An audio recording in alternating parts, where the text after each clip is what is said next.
Welcome to another episode of No, the Sleep. No. Welcome to Sleep. Addie? We spend a third of our lives sleeping, but never really wondered what exactly sleeping does to us, or what is truly happening in our sleep. And no, I'm not referring to the dream production team from the movie Inside Out. I'm talking about neurotransmissions sent throughout the brain to prepare the body for rest. Today, we will be diving into what happens after our eyes close and unusual sleep wake cycles precipitating parasomnias. Now, let's get into it. Now, how do we know that nighttime is the right time to hit the hay?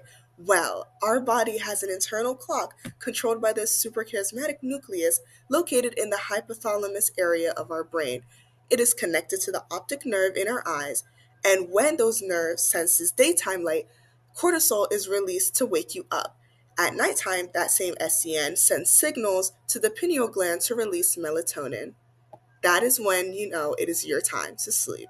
Now, as you lay in your bed, you first enter stage 1 non REM sleep, also known as non rapid eye movement, where your body starts to relax. Adenosine, which has built up during the day, is released into these nerve cells, slowing down the process of other wake inducing neurotransmitters such as norepinephrine, histamine, and serotonin, inhibiting the TMN to promote NREM sleep. Your breathing, brainwaves, and heartbeat begin to slow. Now you've gotten comfy. In the next stage of non-REM sleep, you enter into a light sleep. Your body temperature drops and eye movement stops. Finally, you enter stage 3 of NREM, deep sleep.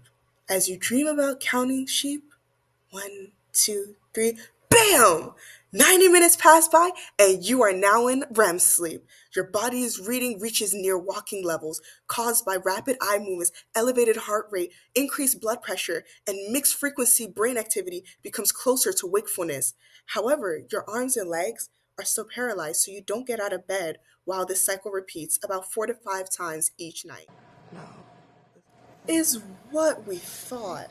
Let's not forget sleepwalking night terrors and sleepwalking still exist. These all fall under the category of parasomnias. Now, CBGs are functional groups of neurons that affect patterns of motor activity in your sleep and activate independently from the brain. So, with sudden arousal, basically any noise, can set off the motor activity and cause it to replicate the actions of the frontal lobe in terms of voluntary movement. And suddenly, you're awake in the middle of the night with a box of cereal in your hands.